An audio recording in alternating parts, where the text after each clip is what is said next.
Aprovação de Jó. No palco cósmico, Deus exalta as virtudes de Jó diante de Satanás. Desafiador, Satanás insinua que a retidão de Jó é fruto das bênçãos divinas.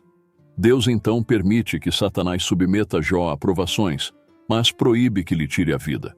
Em um dia fatídico, Jó perde tudo: rebanhos, servos e filhos, vítimas de invasores e catástrofes. Mesmo dilacerado pela dor, Jó mantém-se firme em sua fé, rasgando suas vestes e louvando ao Criador, refletindo o Salmo 34. Provarei e verei que o Senhor é bom. A resistência de Jó, sua esposa, o instiga a renegar a Deus, mas Jó permanece resiliente. O drama terreno espelha uma batalha celestial, prenunciada no Apocalipse. Jó lamenta seu nascimento e questiona a justiça divina, ecoando o ceticismo de Salomão em Eclesiastes. Perplexo pelos caminhos insondáveis de Deus, Jó anseia por um confronto, mas a divindade permanece inalcançável. O encontro com Deus. Finalmente, Deus intervém, respondendo às súplicas de Jó em meio a uma tempestade, reminiscente da entrega dos 10 mandamentos a Moisés. Deus lembra Jó de sua onipotência criadora, questionando se Jó poderia igualar suas obras, aludindo a Isaías 55. Pois os meus pensamentos não são os vossos pensamentos. A revelação divina. Jó, humilhado, silencia-se, reconhecendo sua pequenez diante do divino, tal como Isaías ao testemunhar a glória de Deus. Deus, então, revela o Behemoth, símbolo da majestade da criação, descrito com força descomunal e beleza imponente, uma criatura que apenas o Criador pode dominar, refletindo a harmonia e a providência divina que sustenta toda a vida, conforme celebrado nos Salmos.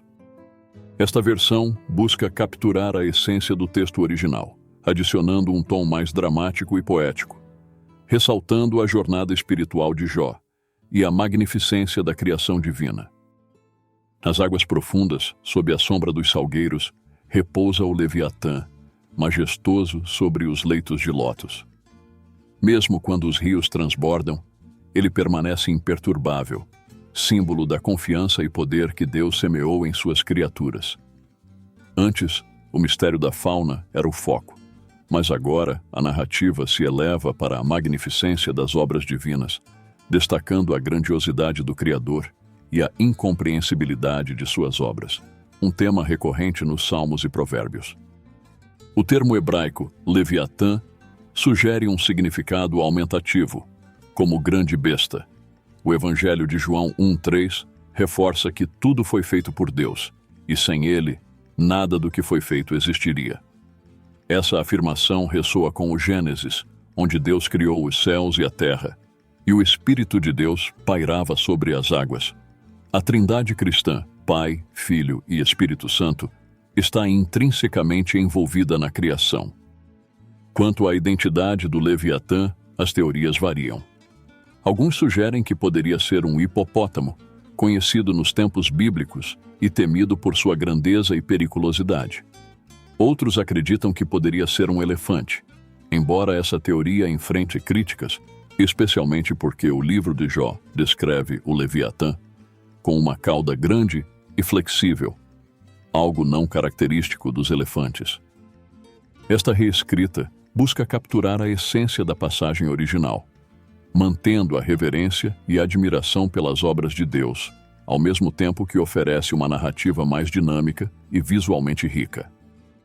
No drama cósmico do livro de Jó, as criaturas Behemoth e Leviatã são apresentadas como exemplos da magnificência e poder insondáveis de Deus. O Behemoth, com sua cauda que se agita como um cedro, desafia qualquer tentativa humana de domínio, simbolizando a soberania divina sobre a criação. Já o Leviatã, uma criatura aquática de grande poder, evoca imagens de serpentes míticas e representa as forças opostas a Deus, que somente ele pode subjugar.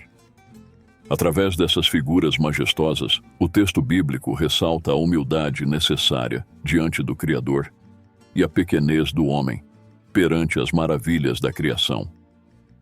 O Salmo 104 celebra o habitat divinamente designado para o Leviatã, um mar vasto e repleto de vida, onde até mesmo os navios se movem ao lado dessa criatura formidável, brincando sob a vigilância de Deus.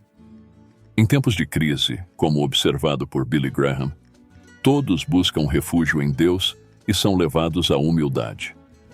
No livro de Jó, Deus usa o Behemoth e o Leviatã, criaturas terrestres e marinhas de imenso poder, para ensinar a Jó sobre as limitações da compreensão humana.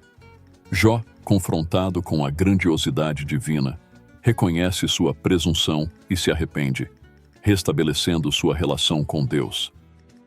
O Leviatã, descrito em detalhes no capítulo 41, é uma força da natureza indomável, simbolizando a impotência humana diante da majestade de Deus. Essas criaturas servem como lembretes da necessidade de humildade e reverência diante do Criador. O debate sobre a natureza do Leviatã varia entre ser um dinossauro ou dragão sobrevivente, ou um crocodilo extremamente poderoso. Independentemente de sua forma física, o Leviatã é um símbolo do poder divino, como ilustrado no Salmo 89, onde Deus derrota a serpente do mar, Raabe, enfatizando a onipotência de Deus que controla até as mais temíveis criaturas. A soberania divina e o Leviatã. Mesmo as forças mais selvagens da natureza, como o Leviatã, estão sob o domínio divino. A Bíblia descreve Deus derrotando criaturas marinhas temíveis, simbolizando sua supremacia. A história de Jó e o Leviatã ilustra a impotência humana diante do poder divino. Jó, confrontado com sua própria fragilidade, percebe que apenas Deus pode enfrentar tais entidades. O Leviatã e Satanás. A comparação entre o Leviatã e Satanás, ambos descritos como dragões formidáveis, reforça a ideia de que somente Deus possui o poder para vencê-los. Isso leva Jó a uma profunda reflexão sobre suas limitações e o poder incomparável de Deus. Lições de humildade. Jó lamenta seu nascimento, mas através da narrativa do Leviatã, Deus ensina uma lição de humildade e reverência. A humanidade é incapaz de resistir a forças como o Leviatã, quanto mais desafiar o Criador. A história de Jó revela que, mesmo sem entender os planos divinos, há um propósito maior em sua vida. A natureza do Leviatã.